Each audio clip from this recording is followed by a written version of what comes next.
Tes.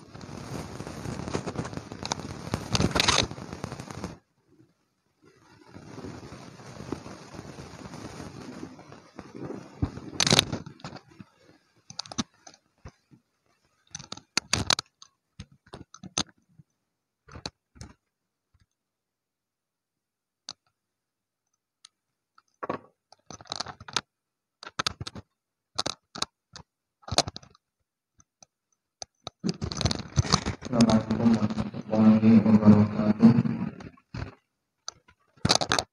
Alhamdulillahirabbil alamin. Nahmaduhu wa nasta'inuhu wa nastaghfiruh wa na'udzu billahi min shururi anfusina wa min sayyiati a'malina. Man yahdihillahu fala mudilla lahu wa man yudlil fala hadiya lahu. Asyhadu an la ilaha illallah wahdahu la syarika lahu wa asyhadu anna sayyidana wa nabiyyana wa maulana Muhammadan abduhu wa rasuluh la nabiyya ba'dahu. Allahumma shalli wa sallim wa barik ala sayyidina Muhammadin al-Mukhtar ma tala'at samsun nahar wa faqad sya'al qamaru. Warḍallahu an Abi Bakr khalifatihi man qama min ba'dihi lidin yantasiru. Wa an Abi Hafs al-Faruq sahibihi man qawluhu al-faslu fi ahkamihi Umaru. Wa an Uthman dzil nuraini man kamalat lahu al-mahasinu fid daraini wal ghafaru. Kadza Ali ma'a ibnayhi wa ummihima ahli al-aba'i kama qad ja'ana al-khabaru. Wal ali wal ashabi qatibatan ma janna laylud dayati aw bada saharu.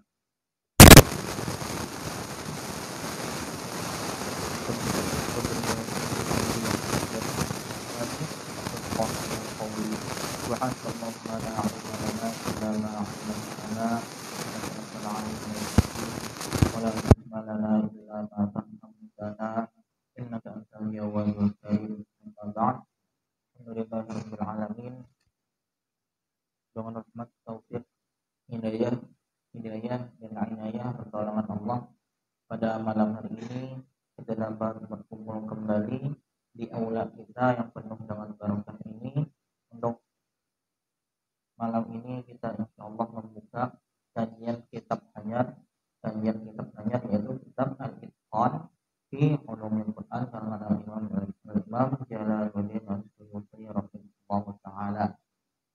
Dan juga kita tak lupa melanjutkan salawat dan salam haribaan junjungan kita Nabi Muhammad sallallahu alaihi wasallam, yang dengan menyebut nama beliau, salawat dan mengucapkan salam kepada beliau, maka menjadi baik dan menjadi indahlah perkumpulan yang kita lakukan.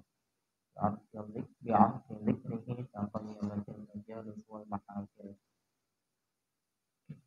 Maha suci Allah, tidak ada ilmu yang kita ketahui kecuali Allah yang menjadikan kita tahu.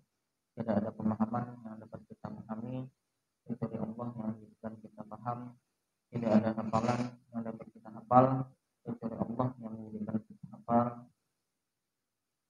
Tidak ada kebaikan yang dapat kita lakukan dengan kehebatan, dengan kemampuan kita, tapi melainkan itu adalah karena Allah juga yang memberikan kepada kita rahmat, taufik, hidayah dan kemudahan untuk melakukan berbagai macam kebaikan. Kita berdoa kepada Allah, kita memohon dengan merendahkan diri kita di hadapan Allah. Kita mohon kepadanya agar Allah bukakan bagi kita semua pintu-pintu pemahaman, pintu-pintu ilmu pengetahuan, pintu-pintu hafalan dan segala macam pintu-pintu kebaikan. Uftah lana minal khair kullahu lam. Ya Allah, malam hari ini sebagaimana yang kita ada bicarakan di pertemuan sebelumnya, kita ya Allah pada malam hari ini adalah menggali apa yang digawi oleh ulama-ulama kita juga, ya, untuk tabarukan mengambil barokahnya kita, yaitu membaca meriwayatkan salat kitab At-Tibyan fi Adabi Hamal Quran karangan Imam An-Nawawi, dari kita sampai kepada muallif Imam An-Nawawi rahimahullah taala. Kemudian kita lanjut dengan menyimak manaqib muallif kitab Al-Itqan yang insyaallah akan disampaikan oleh kawan kita Kena pada waktunya adalah itu insyaallah yang kita gawi di kajian kita pada malam hari ini. Nah, mudah-mudahan dengan apa yang kita gawi ini kita mendapatkan barokah, kita mendapatkan limpahan kebaikan dari Allah, dan kita mendapatkan tambahan ilmu-ilmu pengetahuan yang bermanfaat bagi kita. Ada di bawah naungan panji-panjinya ulama-ulama kita, Imam Nawawi, Imam Jalaluddin Al-Suyuti, dan tentunya kita berharap juga di bawah naungannya Nabi kita berataan, dan kita di bawah naungan Nabi kita Nabi Muhammad Shallallahu Alaihi Wasallam. Nah, ada nih bagaimana? Ya udahlah, mana sih kok nggak? Mana awalnya gejalanya?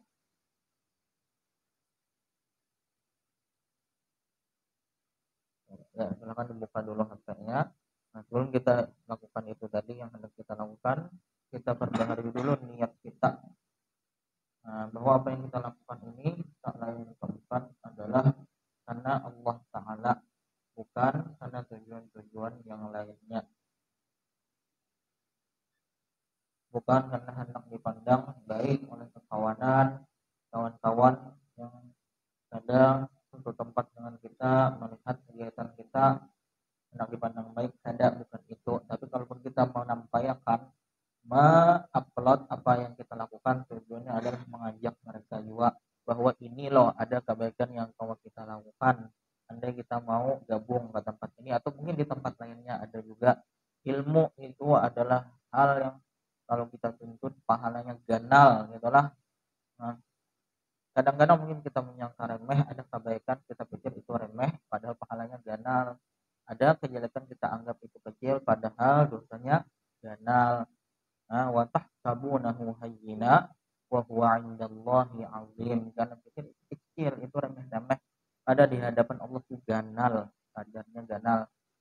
Nah, menuntut ilmu kadang banyak yang meremehkan mungkin gitulah, karena mungkin tidak paham. Padahal kalau paham, berebutan kita duduk di halaqah-halaqah ilmu-ilmu itu tadi lah, berebutan kalau mereka itu melihat apa yang kita dapatkan di halaqah-halaqah ilmu itu tadi. Nah, kita perbaharui niat kita dengan kita juga awali kajian kita ini dengan membaca Al-Fatihah yang kita hadiahkan kepada Nabi kita Nabi Muhammad Shallallahu Alaihi Wasallam, sahabat-sahabat yang ikut beliau di akhir zaman, ulama-ulama kita, khususnya kitab-kitab beliau kita pakai dalam kajian kita. Al-Imam An-Nawawi rahimahullah, Syekh Doktorah Muhammad Syaqaqi, Syekh Aiman Rusdul, kita tancap ambil faedah dari beliau.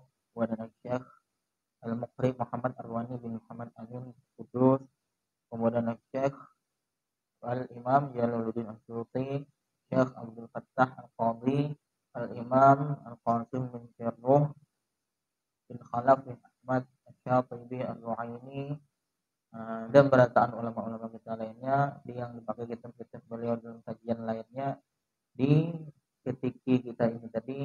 Kemudian juga Fatihah ini kita hadiahkan kepada masyayikh kita atau perguruan-perguruan kita, kuitan kita, usul kita, furu' kita. Mudah-mudahan dengan Fatihah ini Allah kabulkan hajat kita, Allah wujudkan cita-cita kita, Allah mudahkan untuk menghafal, kadang ngalih untuk menghafal, Allah mudahkan kita untuk istiqomah mengaji dan menggawi kebaikan-kebaikan lainnya hingga akhir hayat kita, hingga kita kadang ngalih kita mudah mengamalkan firman Allah, wa'bud rabbaka hatta ya'tiyakal yaqin. Mudah-mudahan dengan Fatihah ini juga Allah kumpulkan kita berataan kelak di dalam surganya dengan Nabi kita Nabi Muhammad Shallallahu Alaihi Wasallam. Untuk niat ini dan untuk setiap niat-niat yang baik-baik dan apa-apa yang diniatkan oleh pendahulu kita yang soleh-soleh. Al-Fatihah.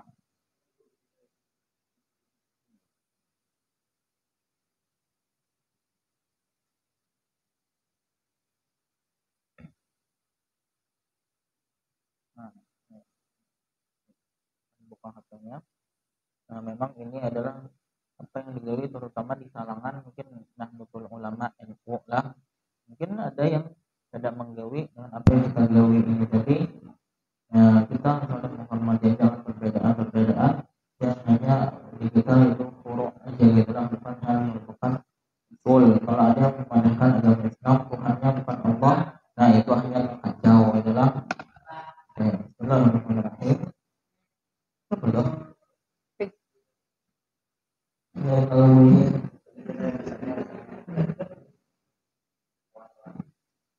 Bawa ya.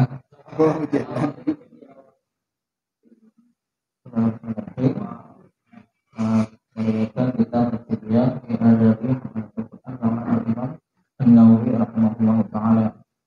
Aruni hadal kitab berjazatan al-Syarifri Musahibi al-Haq Mustafa Bidya al-Jay Wabu'an Syarifri al-Ustaz al-Haq Syarifri Wabu'an al-Ustaz al-Syekh Muhammad Yusuf bin Muhammad Musa al-Badani Syekh Yusuf Padang Wabu'an al-Kiyahi. Kiyahi itu ya bahasa kitanya Kiai. Nah, Syekh Yusuf Padang itu mempopulerkan istilah di Indonesia itu ada kiai. Nah, jadi maknakan itu di kitab sendiri kiai itu diarahkan sendiri jadi al-kiyahi, itulah al-kiyahi, kiai yang ditanya. Al-kiyahi Bakir bin Nur al-Jubjari wa Syekh Wahidin bin Abdullah al-Balibani al-kiyahi Mahmud bin Abdullah al-Farmasi. Ini nama daerah lah dari abah beliau atau abah beliau Kiai Abdullah bin Abdul Manan Al-Farmasi. Nah, ini apa yang kita lah nyamannya.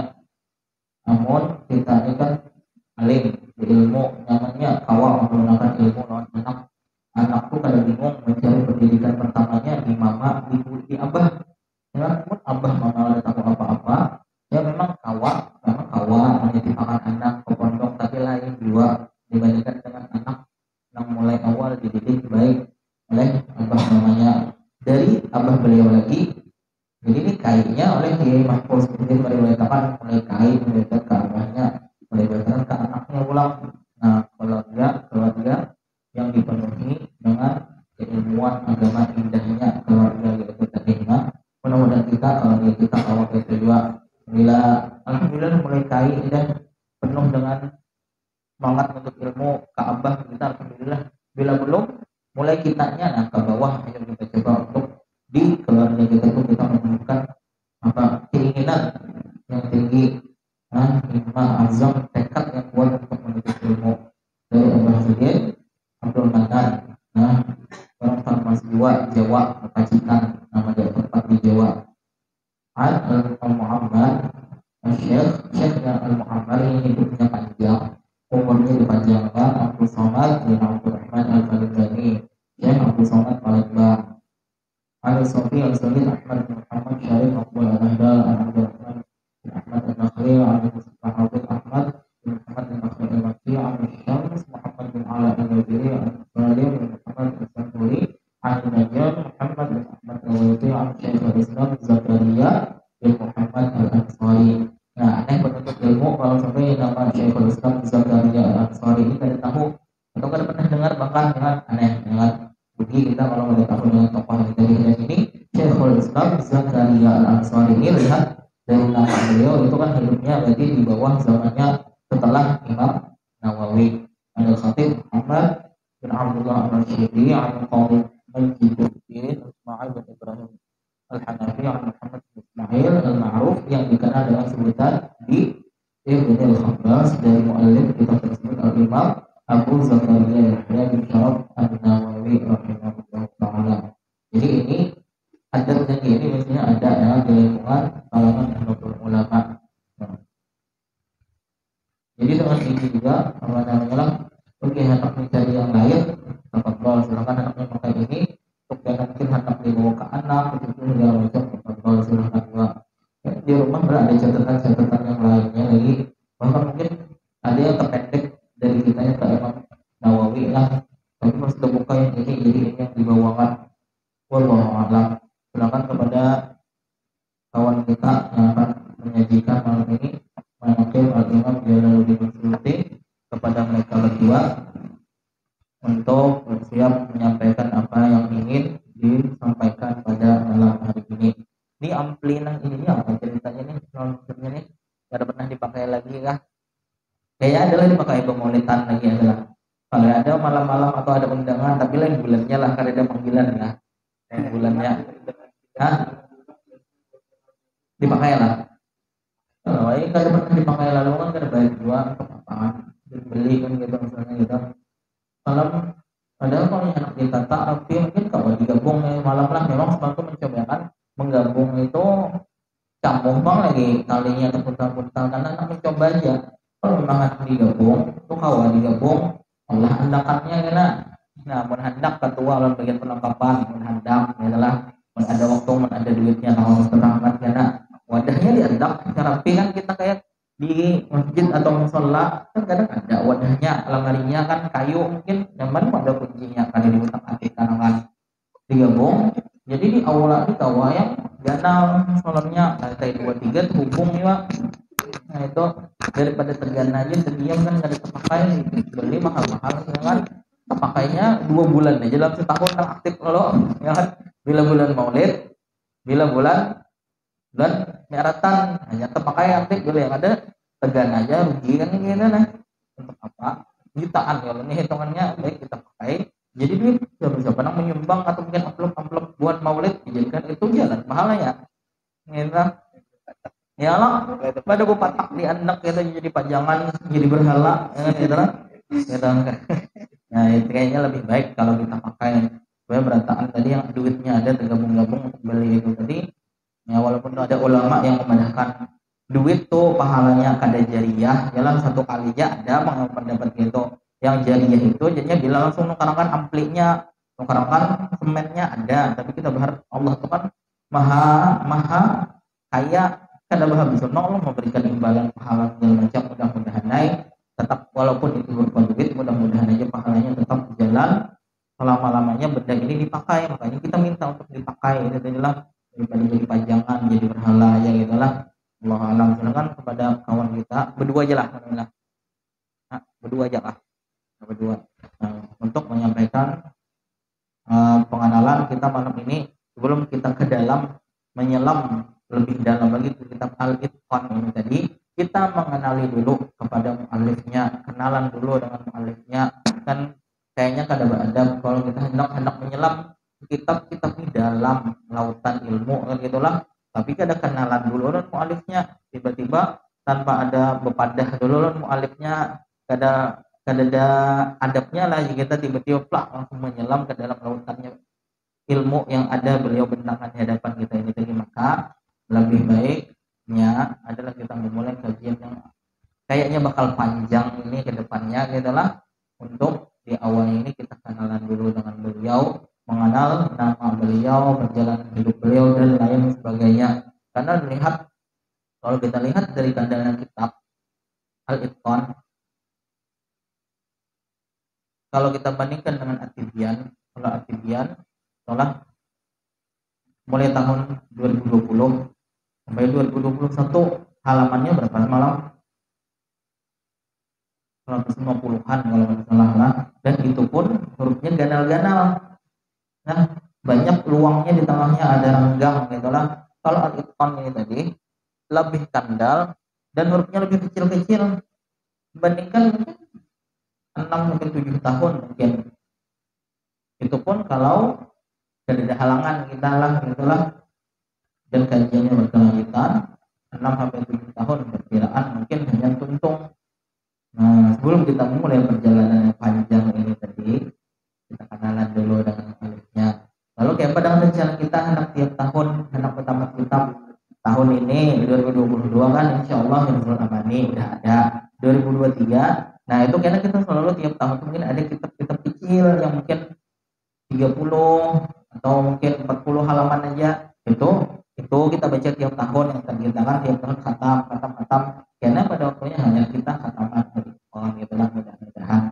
Jadi kita menyelingi. Ini juga kita beberapa kajiannya kita gabung beberapa buah kitab, adalah satu kajian beberapa buah kitab. Nah, gitu juga insya Allah ke depannya tahun 2023 ada kitab-kitab kecil yang kita targetkan tunggal kita dibaca setahun khatam, akhir tahun bertamat, pulang kita akhir tahun bertamat, akhir tahun bertamat. Itu insya Allah rencana ke depannya.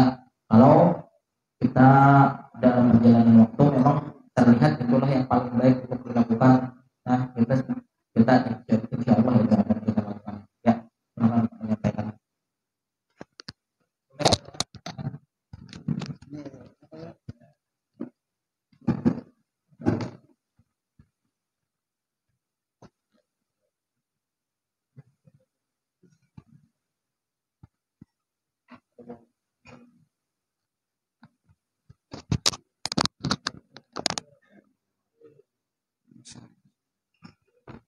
Bismillahirrahmanirrahim.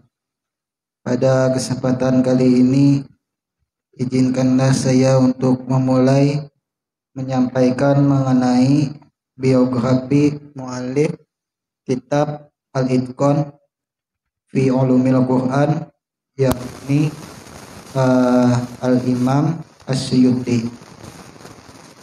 Bagian yang pertama adalah mengenai nama dan nasab beliau.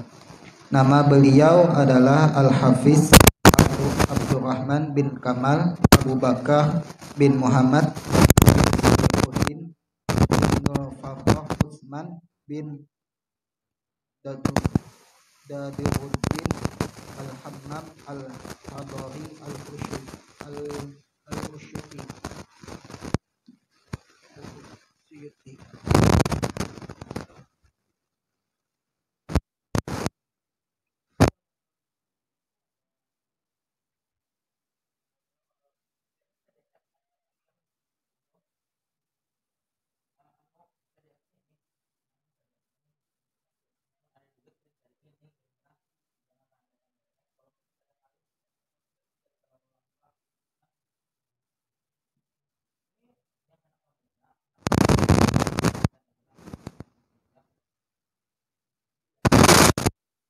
Berarti itu kelihatan bedanya menang minjam 2-3 bulan kan boleh kakak kan dikira hilang ya nah itulah jadi di luar jam halakoh padahal dipakai jadi pahalanya jalan juga kan itu udah melincau ke bagian B lah itulah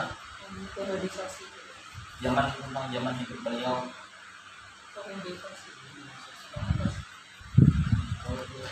nah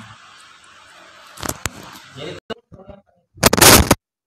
lah bagian B terjemah tubuh dah itu terjemah tubuh maksudnya bisa dimulai ya boleh baca dari itu lah itu. Yang bagian yang pertama adalah periodisasi. Imam As-Suyuti termasuk dalam syakhsiyat faridah atau ulama yang berkepribadian istimewa yang memberi sumbangsih yang amat besar dalam perkembangan khazanah keislaman dalam bidang keilmuan, terutama di bidang tafsir dan hadis.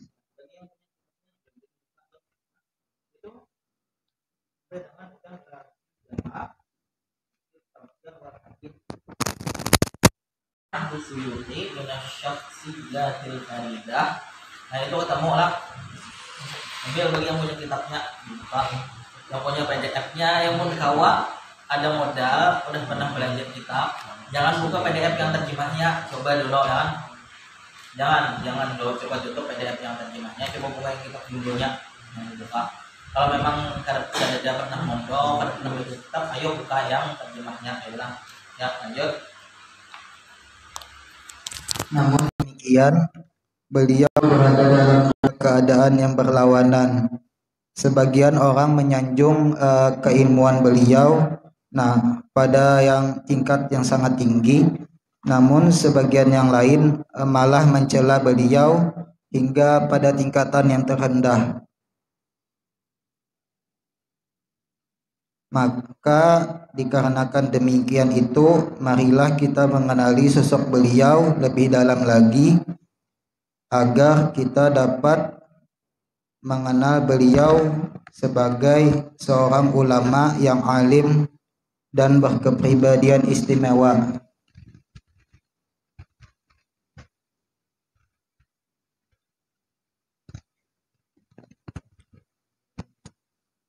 Dari sisi politik, Imam Suyuti hidup pada masa daulah atau kekuasaan Mamalik Burjiyah atau Jahoksah. Beliau dilahirkan pada tahun 849 Hijriah dan wafat pada tahun ke-911 Hijriah. Beliau berumur sekitar 62 tahun. Pada masa itu dikenal dengan masa keguncangan. Tidak ada ketenangan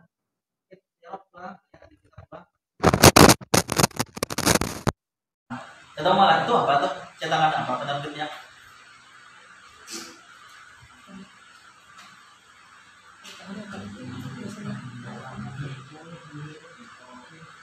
Jadi pantau aja, pantau dan apa penerbitnya atau kededak lah.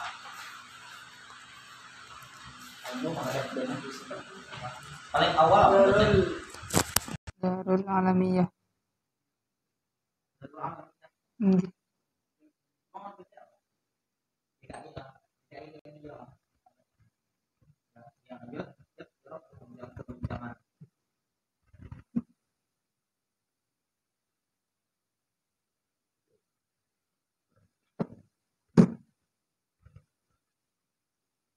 Tidak ada ketenangan dan banyak sekali tersebar kezaliman pada masa itu.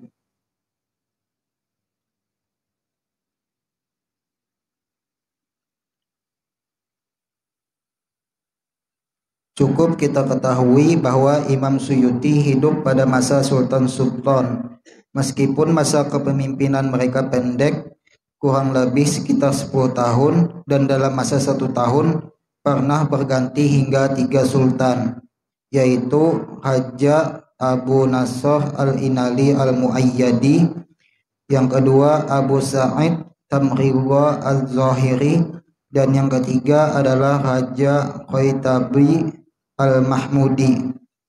Mereka bertiga berebut singgasana kekuasaan dalam masa kurang dari 1 tahun, dan masing-masing dari mereka telah mengambil alih kekuasaan dari yang lainnya. Inilah yang terjadi pada masa Mamalik al-Ajlab yang mengobarkan berbagai fitnah hingga sampai tingkat mereka melarang para umara untuk melayani umat. Kondisi politik yang guncang seperti inilah yang tidak mau memberikan dampak pada penduduknya, dan diantaranya yakni Imam As-Suyuti. Adapun dari segi sosial, pada masa itu terkenal dengan kondisi yang amat rapuh dan tidak terikat dengan kokoh. Dan cukuplah kita ketahui bersama bahwa masyarakat pada masa itu terpecah menjadi beberapa tingkatan yang saling bertentangan dan bermusuhan. Tidak ada keterikatan di antara mereka. Tidak ada tujuan yang menyamakan di antara mereka. Ya, bagaimana itu di kitab? Ada yang bacain kitab gundulnya lah. Wala yajma'uha hadapun. Titik. Nah, dapatlah. Yang buka kitab wala yajma'uha hadapun. Ya, lanjut. Wa idza kana hadza, jika keadaan mereka dari segi politik demikian rusaknya dan guncangnya, dan dari segi sosial mereka amat rapuh dan tidak kokoh, maka dari segi ilmiah pun tidak terbayangkan. Padahal sebelumnya secara ilmiah mereka amat maju, berkembang dan bangkit. Penyebabnya antara lain adalah sebagai berikut. Yang pertama adalah perpindahan para ulama dari wilayah timur yang mengalami kekerasan oleh tentara Mongolia, dan dari barat yang terjadi kekerasan oleh tentara Spanyol, menuju Mesir, Syam, dan sebelah selatan Maroko, yang di wilayah tersebut tidak terjadi serangan dari tentara Mongolia dan Spanyol. Ya, stop bro. Jadi ini kalau kita lihat zamannya Al-Imam Asy-Syatibi, itu tahun berapa beliau meninggal? Al-Imam Asy-Syatibi terdahulu, ya kan, terdahulu dibandingkan Imam Suyuti. Terdahulu beliau ini meninggalnya. Jadi ketika zaman Imam Syatibi itu lagi jayanya Spanyol telah. Nah, mbahnya itu ya zaman ini Imam Jalaluddin Suyuti mulai dah Spanyol kan gitu kacau. Nah, udah agama itu mulai hilang. Bawah ini kita melihat nama Spanyol, mungkin tabayangnya bola itulah. Padahal zaman dahulu itu kejayaan agama kita tuh ada dahulu di situ. Jangan dipikir itu gudangnya pemain bola, ya gudang ulama dahulu pada zamannya itulah. Nah, itu. Jadi kita ketahui itu tadi, jangan lupakan bahwa kita pernah jaya di tempat itu dulu. Ya, lanjut. Yang kedua, banyaknya lembaga keilmuan dalam bentuk sekolah-sekolah yang telah didirikan sebelum masa Mamalik, dan banyaknya masjid serta perpustakaan. Dan yang ketiga adalah banyaknya tanah wakaf yang diberikan kepada para ulama dan santri-santrinya, sehingga telah terjadi kompetisi dari para sultan, umara, dan ahli bait serta orang-orang kaya, ulama, para pedagang, dan para profesional untuk membangun lembaga-lembaga keilmuan dalam rangka mendekatkan diri kepada Allah.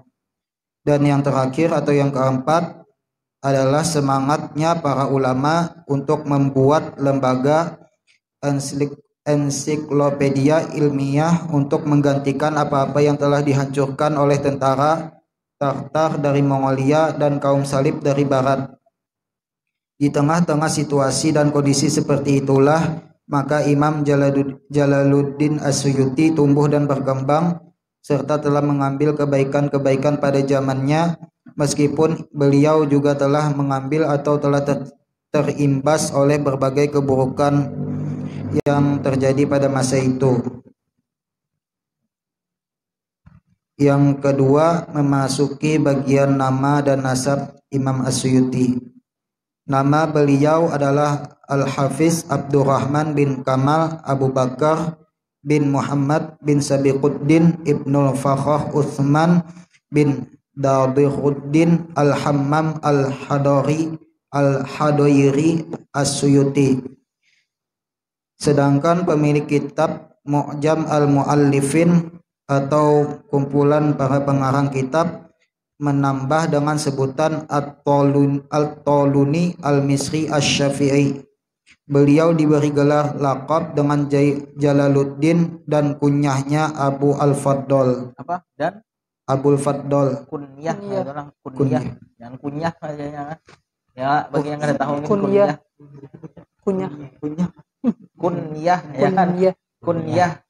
Kunyah. Jadi kalau melihat karena ada membaca mungkin di makalah atau kitab terjemah ya kan, ya kita membaca kada tahu kunyah ya kan, memang kan KUNYAH ya kan, kunyah ada, tapi kunyah itulah bacanya kunyah gitu. Ya yang abu tuh, nah yang itu tuh kunyah namanya ya kan. Tuh karena babnya ada juga tentang kunyah itu tadi. Nah kun ya lah kun ya, kada tiap yang enlonia itu jadi nyenyak kunyah ya kan. Ya kunyahnya adalah Abul Fadl. Kalau ada yang belum tahu gitu lah. Ya lanjut. Nasabnya disandarkan pada aslin al-jami atau keturunan non-Arab. Beliau pernah menceritakan tentang dirinya, kemudian berkata, telah bercerita kepadaku orang yang aku percayai bahwa dia mendengar dari orang tuaku. Semoga Allah merahmati beliau. Ia menyebutkan bahwa kakeknya yang tertinggi berasal dari Ajam atau non-Arab dan dari wilayah timur. Imam Suyuti rahimahullah berkata, adapun kakekku yang tertinggi adalah Hammamuddin. Dia termasuk ahlul haqiqah dan termasuk masyayikhut at-tariqah. Dari dia melahirkan para tokoh dan pemimpin. Di antara mereka ada yang memegang kekuasaan di negaranya, ada pula yang memegang hisab atau amanah dakwah, hisbah atau amanah dakwah, dan di antara mereka ada yang menjadi pedagang, dan beliau tidak mengetahui dari mereka yang berkhidmat di bidang keilmuan dengan sebenarnya selain ayah beliau.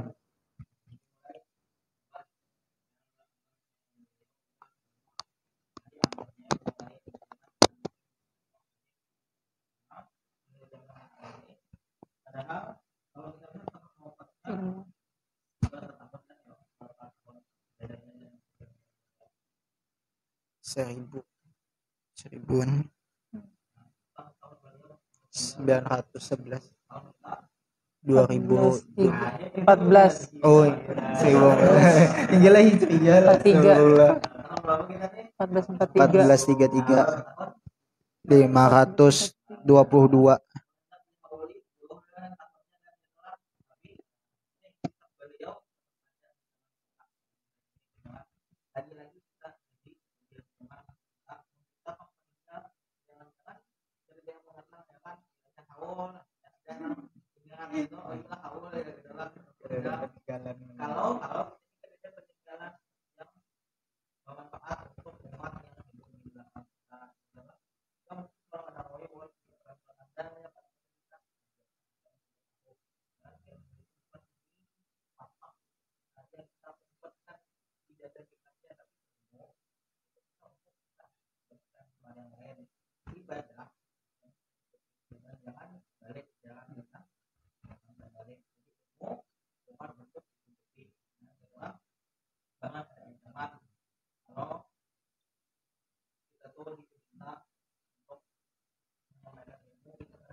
Yang selanjutnya bagian ketiga adalah tempat kelahiran dan perkembangan dari Imam As-Suyuti. Imam As-Suyuti rahimahullah dilahirkan di wilayah Suyut, Mesir setelah maghrib pada malam Ahad pada awal bulan Rajab tahun ke-849 Hijriah. Demikian beliau menyebutkan tempat tanggal lahirnya, dan demikian para ahli sejarah bersepakat. Tidak ada yang berbeda kecuali Ibnu Iyas dan Ismail Basya al-Baghdadi. Keduanya berpendapat bahwa kelahiran Imam As-Suyuti di bulan Jumadil Akhir. Imam As-Suyuti pada masa pertumbuhannya adalah seorang yang yatim. Ayah beliau meninggal dunia pada malam Senin 5 Safar tahun ke-855 Hijriah atau bertepatan sekitar 6 tahun umur beliau.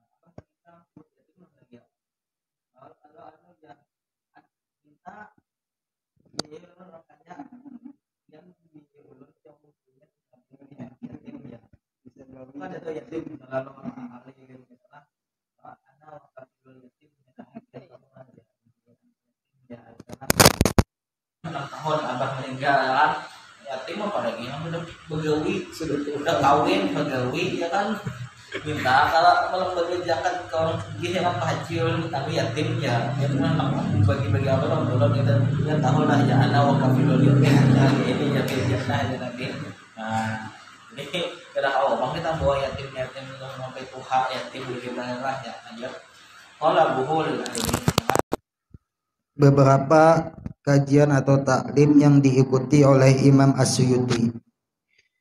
Imam As-Suyuti menghadiri majelis Syekh Saifuddin Al-Hanafi dengan pelajaran yang cukup banyak dalam kitab Al-Kasyaf dan At-Tawdib. Orang tuanya pun telah menghadirkan beliau ke majelis Al-Hafiz Ibnu Hajar dan pernah membaca kitab Sahih Muslim pada Syekh As-Sayrafi kecuali sedikit dari Sahih Muslim, dan kitab Asy-Syifa Alfiyah Ibnu Malik Syarah As-Syudur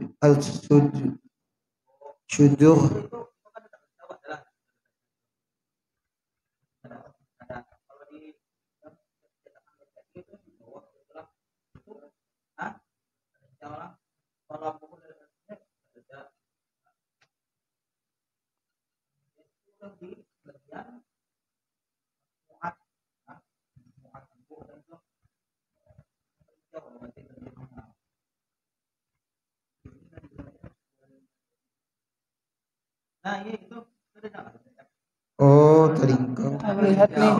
perjalanan oh ini perjalanan mencari ilmu. Imam As-Suyuti menghafal Al-Quran pada usia dini. Beliau telah menyempurnakan hafalannya sebelum mencapai umur 8 tahun.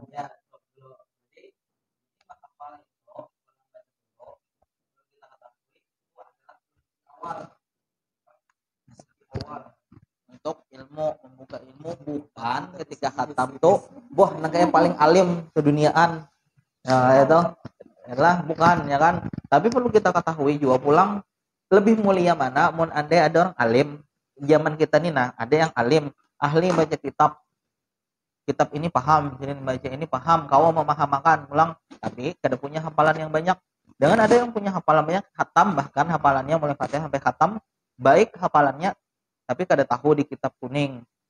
Nah, kada paham nahwu, kada paham apalagi balaghah, mantik segala macam itulah kada paham.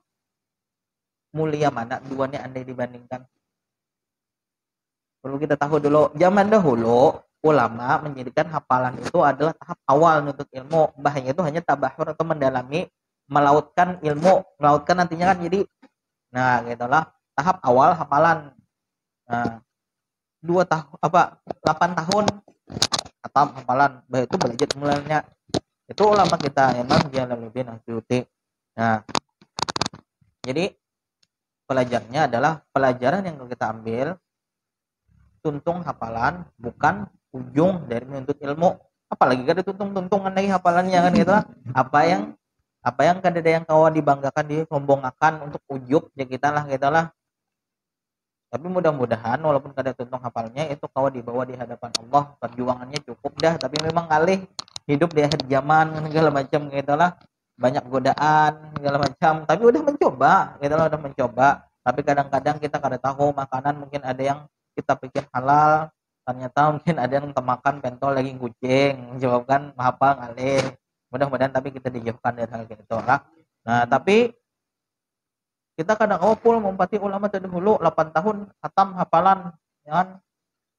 Wah, ini 20 tahunan kita alhamdulillah khatam ya kan. Alhamdulillah dah. Nah, tapi perlu kita tahu dulu. Nah, kalau ditanya mulia mana? Kalau ditanya mulia mana? Yang alim, kau baca kitab macam-macam, memahamkan, ngajar kitab ini itu, tapi hafalannya dikit dibandingkan yang hafalannya khatam. Dalam artian ini udah tahu ilmu yang fardu ain, itulah tauhid tahu, Tuhan tuh Allah kayak ini sifat Allah tahu. Nah, kayak itulah. Kemudian fikih yang fardu ain, yang 5 waktu inti-intinya paham. Nah, tapi kalau ditanya tentang sunnahnya pengpian coba sebutkan 30 aja nah sunnah yang ada dalam sholat itu, nah apa yang kau kita tahu dan kebanyakan kan tahu dikit ya tahunya mungkin. Nah, tapi hafalan tuntung mulia mana dua ini yang dibandingkan? Kalau ditanya gitu.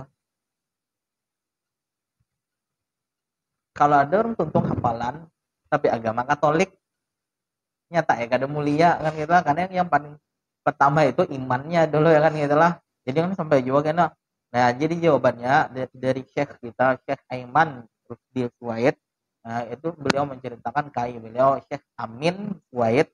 Nah, itu kai beliau ini berjalanan dengan kawan-kawan beliau, kawannya kayaknya Syekh Aiman tuh. Nah, jadi kai ini ada kawan berjalanan berdua nih, kawan jadi ini kada alim, kada dikenal syekh ulama yang ahli baca kitab kita, tapi hafalan baik. Ambil berjalan kawan membaca hafalan, itulah kada alim, kayaknya Syekh Aimannya alim tapi kada hafal, itulah berjalan. Kawannya ini mengaji di taman. Jadi ujar Syekh Amin tadi, andai kealimanku bagi macam kitab ini tadi kau diserupakan dengan hafalan, aku akan mengambil hafalan itu tadi. Walaupun artinya kada alim kayak wah ini lagi, jadi gitulah. Kalau andai kawa diserupakan cucunya ya ini jadi Syekh Aiman. Dipahami dari ucapan kai beliau itu tadi. Mulia yang mana? Penghafal. Kalau kawa keduanya ya lebih baik lagi gitulah. Kalau kawa keduanya amin gitulah. Tapi kalau kita memilih maka pilihlah, kalau kada kawa keduanya pilihlah utamakan hafalan. Kalau kawa keduanya alhamdulillah, mungkin kada kawa keduanya kada kawa juga ya udah dikit-dikit aja keduanya ya kan gitulah. Hafalan ada lah dikit ya gitulah. Ada aja nang kawa di sembahyang gitulah. 4 kajian kitab ada juga paham kada paham, ada duduk di mana gitulah kajian kitab. Nah, ada meraup walaupun dikit-dikit gitulah keduanya. Nah, kalau dengan hadis itu tadi Bang, ya apa aja di akhir zaman akan banyak penghafal ya. Fuqaha jadi dikit. Ya. Jadi ya mun kawa kita makanya banyak yang fuqahanya hafalan jalan, fikihnya jalan fuqaha kita ya kan mudah-mudahan. Nah, jadi pulanglah yang hal-hal kayak itu tadi, bukan jangan dipahami bahwa itu kada boleh. Namun gitu ya kita menghafal ini jadi mencapai kiamat aja ya gitu nah. Jadi haram hukumnya menghafal ya gitulah. Bukan dia juga gitu memahaminya kan luput jiwa. Jadi kadang-kadang pola pikir kita tuh berlebihan dengan apa yang mestinya dipahami. Ada lagi misalnya kan tanda-tanda akhir zaman, binian berdagang, 4 laki berdagang. Amun gitu berarti haram berdagang ya. Itu kan tanda akhir zaman. Haram makannya di mana? Pokoknya bila banyak. Ya tanda akhir zaman, ya anak kiamat loh gitu lah. Binian banyak 4 laki berdagang. Kadang diharam makan. Ya mafhum lah. Nah, jadi dipahami ibu pikir itu jangan kejauhan, yang limpat pada tempatnya gitu lah. Kan tanda akhir zaman, binian banyak 4 laki berdagang gitu lah. Berarti jangan ya, diharamkan dagang gitulah. Binian kada boleh obat berdagang ya. Yang dipahami adalah bila banyak melihat itu, berarti kayaknya kada jauh lagi kiamat.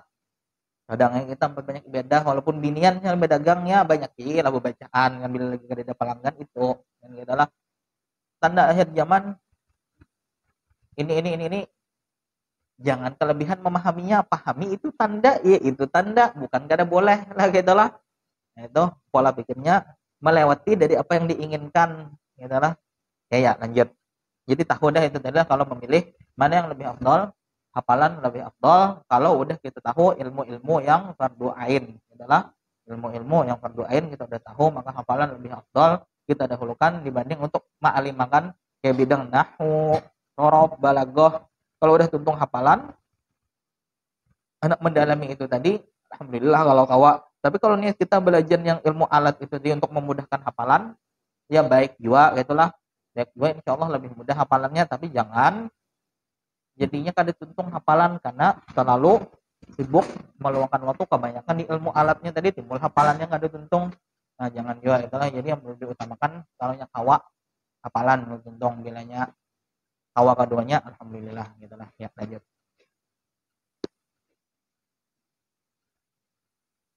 Beliau juga menghafal kitab-kitab seperti Al-Umdah, Minhaj Al-Fiqih wal Usul dan Alfiyah Ibnu Malik.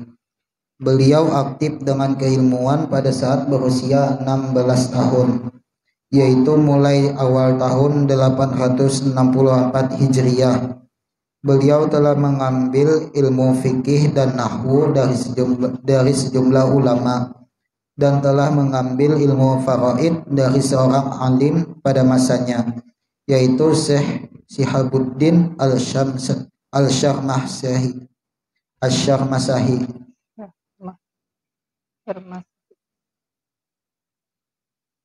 Beliau juga bermulazamah dengan Syekhul Islam Al-Bulqini dalam bidang fikih hingga wafat. Kemudian bermulazamah dengan putranya yakni Ilmuddin Al-Bulqini. Beliau bermulazamah pula dengan Ustadz Al-Wujud Muhyiddin Al-Kafiyaji selama 14 tahun, sehingga ia mengambil darinya berbagai bidang keilmuan seperti ilmu tafsir, usul, Arabiyah, dan al-makna. Muhyiddin telah menulis ijazah untuk beliau di bidang ilmu-ilmu tersebut. Imam Asyuti banyak melakukan rihlah atau perjalanan untuk mencari ilmu. Beliau pernah pergi ke Al-Fuyum, Al-Mahallah, dan Dimyat, serta melakukan perjalanan jauh ke negeri Syam, Hijaz, Yaman, Hindia, dan Maroko. Selanjutnya jadi akan ini kalau kita lihat bang, kita nih banyak lah beliau berjalan untuk ilmu. Nah gitulah. Ya memang alhamdulillah bang, wah ini kan gitulah. Kita kawan menuntut ilmu itu kadang-kadang syekhnya jauh tapi via YouTube kan. Tapi ya jangan itu menyebabkan kita meninggalkan talaki gitulah. Nah kalau di wadah kita nih, kalau kitanya kadang kawa ke Yaman, kadang kawa ke Syam segala macam. Kalau ada alumninya, ayo kita, apalagi kalau kawan kita ya kawan nih yang kita ambil barokahnya Yaman, kitanya belum ke Yaman, tapi ilmu Yaman gak ada kalah, barokah tempat Yamannya kita berkawan, kawan yang pernah ke Yaman, untuk ilmu ke Yaman. Nah gitu ya kan, kita kadang kalah Al-Azhar, ilmu jangan kalah dengan bukan alumni Al-Azhar, tapi dengan mengambil barokah tempatnya kita berkawan dengan bukan alumni gitu ya kan. Tapi kalau ilmunya kita jangan mau kalah, nah gitu lah gitu. Walaupun kita kadang mengunjungi tempatnya, kalau belum kawa ya kan, tentunya kita kawan nih mereka yang pernah menuntut ilmu di tempat-tempat itu tadi kan. Kalau ilmunya kawa dicari jangan gitu, kawa jangan kalah. Nah, ya, lanjut. Selanjutnya akan dibacakan oleh ketua kita yakni Muhammad Fitri Al-Banjari.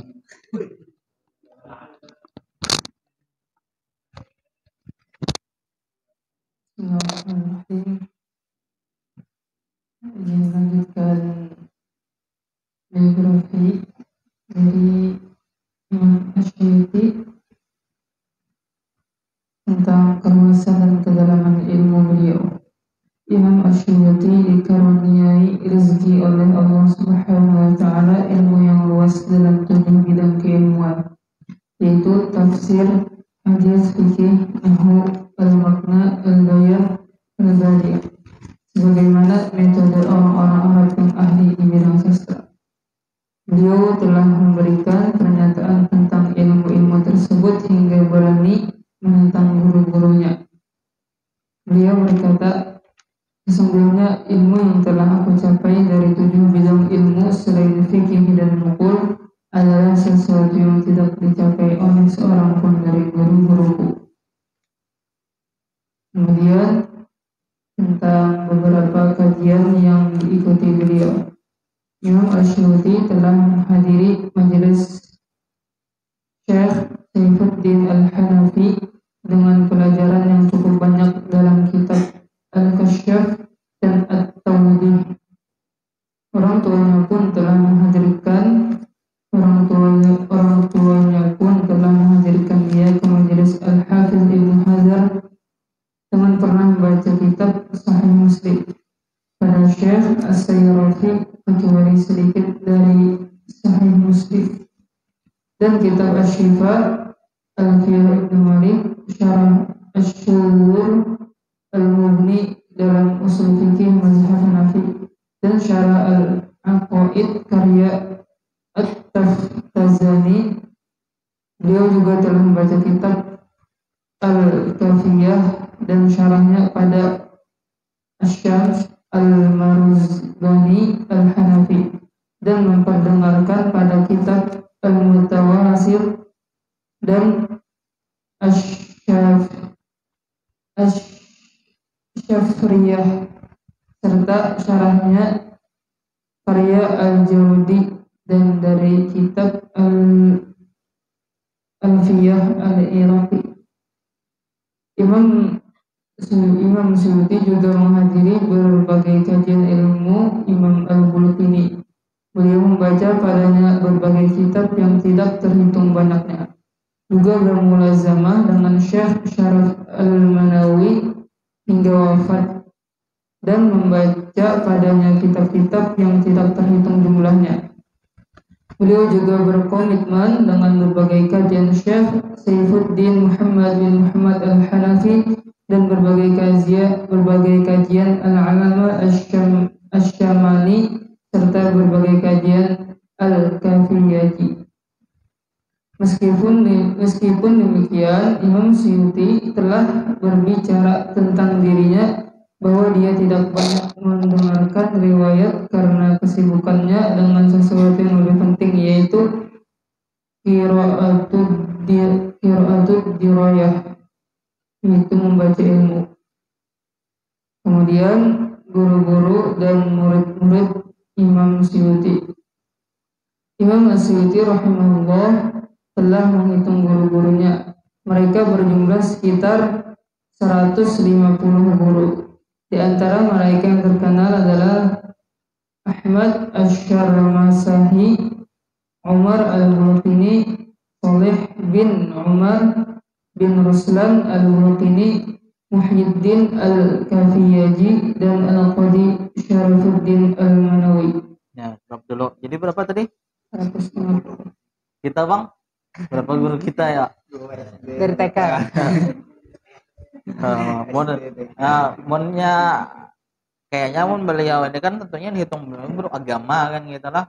Wallahu alam. Tapi kalau kita Bang, andai itu dihitung guru agama dikit, nah misalnya kita andai dihitung berataan Bang, kada tahu. Nah gitu kan. Apa gitu lah.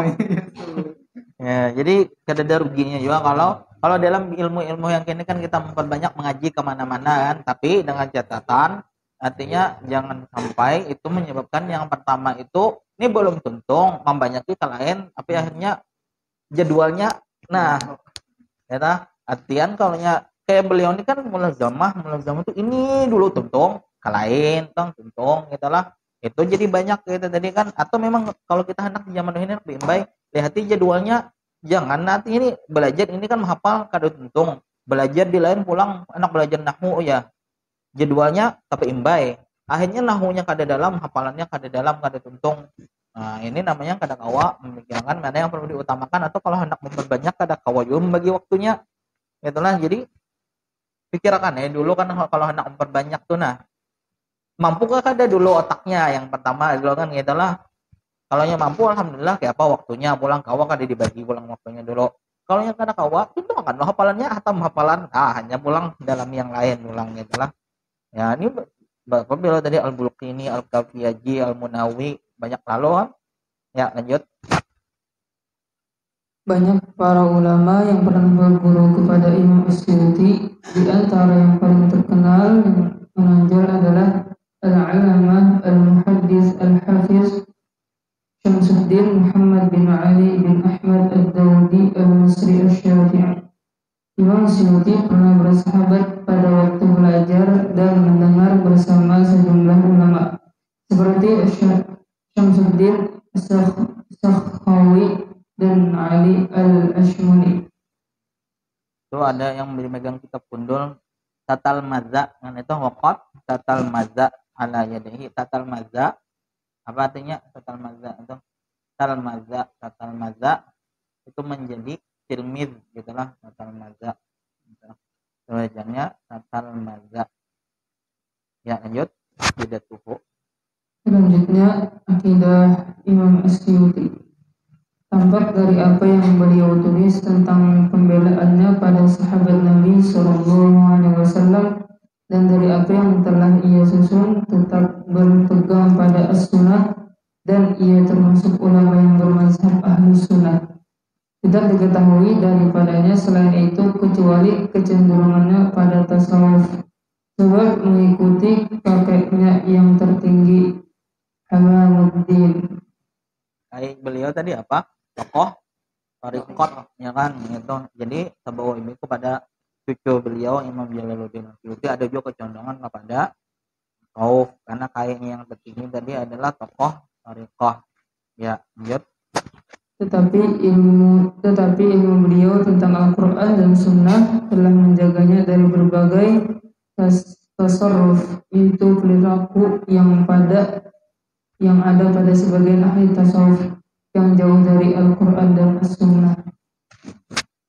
Selanjutnya asar atau peninggalan karya-karya beliau. Ketika umur beliau mencapai 40 tahun, beliau uzlah dari manusia dan mengkhususkan waktunya untuk mengarang dan menulis, sehingga selama kurang lebih 22 tahun dapat mengisi perpustakaan Islam dengan berbagai musannafat atau kitab-kitab ilmiah. Bahkan sebagian ulama ada yang menghitung buku-buku karya beliau hingga sampai 600 lebih dalam berbagai bidang keilmuan seperti tafsir dan ilmu tafsir, hadis dan ilmu hadis, fikih dan usul fikih, ilmu bahasa Arab dengan cabang-cabangnya, sirah dan tarikh. Pemilik kitab Hadiyatul Arifin telah menyebutkan jumlah yang besar dari kitab-kitab karya beliau mendekati jumlah tersebut, dan Imam Suyuti sendiri juga mengaku demikian. Berapa tadi kitabnya? Kurang lebih 600. Berapa? 600. Berapa Dini? Banyak lah. Kalau kita mah berapa ada bola kitab? Nah, lagi-lagi itu kan kita bandingkan dengan kita baca manaqib ulama kayak ini kan, wah kalau kita ini pernah ada ujub di hati kita, kalau tahulah hafalanku ini udah 10 lebih ya gitu. Nah misalnya kita lah, imam kita ini Mu'allif Al-Itqan khatam umur berapa tahun? 8 tahun. 8 tahun khatam. Kita 20 tahun tahulah 10 lebih dan hafalan dia kita umur Tuhan. Bola kitab apa udah kadeda. Beliau Al-Itqan ini buting. Jadi antara sekian banyak mu'allafat beliau, apa ada kita nih kan dibandingkan dengan beliau nih tadi. Nah, layaklah kita hendak menimbulkan ujub, ya kan? Kayaknya kadeda apa-apanya, lalu apa yang kita layak ujub bahkan ya kan?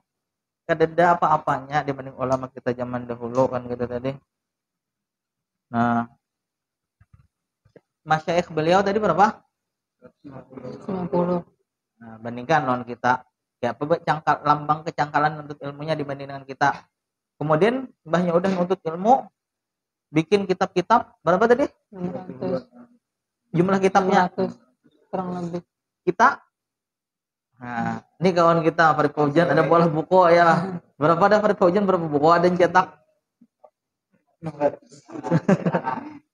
sebuting lah ada lagi yang lain lah. Itu ya. Wah, berarti 2 ya kan? Nah, 2. Nah, alhamdulillah itulah. Ya, lanjut. Nah, ini meninggalnya beliau lagi wafat. Dengan demikian, masa kehidupan Imam As-Suyuti telah dipenuhi dengan al-bahth wal ta'rif, yaitu meneliti dan mengarang. Ia telah menahan dirinya untuk itu di rumahnya di Raudhatil Mityas dan tidak berpindah dari tempat itu. Beliau terus demikian hingga wafat setelah mengalami sakit selama 7 hari disertai pembengkakan berat di lengan kirinya. Beliau wafat pada hari Kamis 19 Jumadil Ula tahun 911 Hijriah di rumahnya dan disemayamkan di Hushhausun. Nah, jadi itu. Jadi Tufiya lah beliau meninggalnya itu tanggalnya. Nah, jadi kalau kita baca nama bulannya itu tadilah, kalau kita bacanya Jumadi itu muzakkar tuh lah. Jadi lakian Jumadi al-awwal kawannya. Jadi kalau diketahui ini Jumadi Ats-Tsani, kalau kita bacanya Jumada itu muannats jadinya. Nah, Jumada al-ula, Jumada Ats-Tsaniyah. Kalau ada yang bingung selama ini kan kenapa nih, karena bila Jumadi ada nang Ats-Tsani, karena ada di lain Ats-Tsaniyah nang mana juga wujudnya. Jadi kalau kita baca Jumadi, ingat tuh berarti al-awal, al-akhir atau Ats-Tsani. Dan kalau Jumada itu jadinya muannats lah, Jumada. Karena dalam nahwu itu ada pembicaraannya gitulah. Jadinya kalau Jumada al-ula, Jumada al-akhirah atau Jumada Ats-Tsaniyah. Nah, inilah akhir cerita manaqib beliau, wafatnya beliau pada tahun 511. Mungkin sekitar 5 abad adalah 5 abad bedanya dengan zamannya kita. Nah, itu bedanya 5 abad dengan zamannya kita. 3 abad Sadudi dibanding Imam Nawawi. Ya, 3 abad lah kurang lebihnya. Kalau kita dengan Imam Nawawi 8 abad, ya kan? Jadi Imam Nawawi sekitar abad ke-6 abadnya. Adalah Imam Jalaluddin Al-Suyuti abad ke-9 sekitar 3 abad. Setelah Imam Nawawi, itu hanya kita lagi 5 abad di bawah beliau ini tadi, 8 abad di bawah Imam Nawawi. Wallahu a'lam. Yaitu kita dengan ini mengetahui apa-apa contoh-contoh yang digawe ulama-ulama kita terdahulu, dengan membaca perjalanan hidup beliau ini kita berharap dapat barokah beliau, gitulah. Nah, ketika inilah Allah menurunkan rahmatnya kepada kita, ya gitulah, dan kita mengenang ulama-ulama kita tahu, kenal dulu dengan beliau selaku muallif kitab Al-Itqan ini dulu, sebelum kita mendalami lebih jauh kitab beliau ini tadi. Nah, mudah-mudahan walaupun kayaknya bakal panjang perjalanannya, mungkin 6 atau 7 tahun atau lebih alam, tapi mudah-mudahan kawayo kena suatu ketika mungkin mudah-mudahan tahun 2030 kah ya kawa khatam juga kita nih Al-Itqan itulah. Udah ada nang kawin kan target tangan ya kan. Tahun 2030 walaupun udah kawin begawi anak, mudah-mudahan tahun 2030-an tuh nak kawa jadi wadah reunian lagi kita kan, kita kumpulan pulang. Nah, nih khataman kita Al-Itqan. Walaupun kena ada yang ampih datang lain begawi, yang kena yang ada pulang ampih begawi pulang, mudah-mudahan aja kena kita ketemu lagi ya udahlah. Nah, walaupun panjang lagi perjalanannya. Mungkin itu aja kajian kita malam ini. Kalau khilafnya mohon maaf. Mungkin kan ada yang perlu ditakunakan, malah ada yang alihnya untuk dipahami pengetahuan aja kita menyimak manaqib beliau itulah, kenalan dengan beliau. Nah, mudah-mudahan dengan adab kita kepada beliau ini tadi kena dapat utuh memahami kita ngaji Al-Itqannya nih, gak ada banyak bingungnya, gak ada banyak bingungnya. Jadi mudah untuk memahami dan memahamkannya juga gitu, kadang ngalih. saja pagi kena jangan melandau, jangan jauh lagi subuh ya kan. Subuh jam berapa ini? 5.58 jam 6. Iya, itulah kita 2 menitan belum jam 5 lah. Itulah. Jadi ada sekitar 7 jam lagi ya kan. 7 jam lagi normalnya ya mungkin kita ngikuti yang 6 jam mungkin. Jangan 4 yang 8 jam. Itulah Haji Abu Naum. Nah, jadi 6 jam cukup. Masih ada waktu 1 jam lagi untuk menggawi macam-macam. Mungkin ada yang anak menggawi 1 jam ini anak menggawi makalah dulu gitu lah. Kawal lagi gitu. Jam 5-an azan ya bangun gitu lah, kita lanjut halakoh pagi lagi. Nah, niatkan datang dah halakoh pagi, duduk mengaji. Nah, insya Allah karena gawian kita yang bahnya itu Allah yang mudahkan dengan hendak menggawi makalah, hendak mengetik ini tuh segala macam Allah mudahkan. Mungkin mulai subuh udah menggawi mencek laptop makalah, akhirnya kena jam 7 laptop takang sampai jam 10 hanya baik karena kadang menggawi kadang mengaji dulu. Allah jadikan ada Allah mudahkan gawiannya. Cuma mengaji subuh dulu jam 7 menggawi jam 8 tuntung. Pada mulai jam 6 menggawi jam 7 takang laptop jam 10 hajar baik hanya kita. Logika kita dengan kita menggawi mulai awal cepat dengan kemampuan kita cepat tuntungnya. Kada lagi mengaji, padahal dengan mengaji itulah Allah yang memudahkan gawian kita. Inilah begawi menabung nak kawin ya. Kada mengajian lagi. Kenapa aku nih ya? Udah 5 tahun 6 tahun menabung karena kawin kawanku tuh kan tapi menabung kawin aja. Iya mengajinya kuat ya gitulah, nabung jalan ngaji kuat jalan ya itulah. Jadi jangan menyandarkan lawan kemampuan kita, jangan itulah ngajinya jalan gitulah, baca mengaji menghafal alaqah taklim datang nabungnya jalan karena insyaallah Allah lah yang mudahkan kita untuk menggapai cita-cita apa-apa yang kita inginkan. Wallahu a'lam. Hadza wa bahan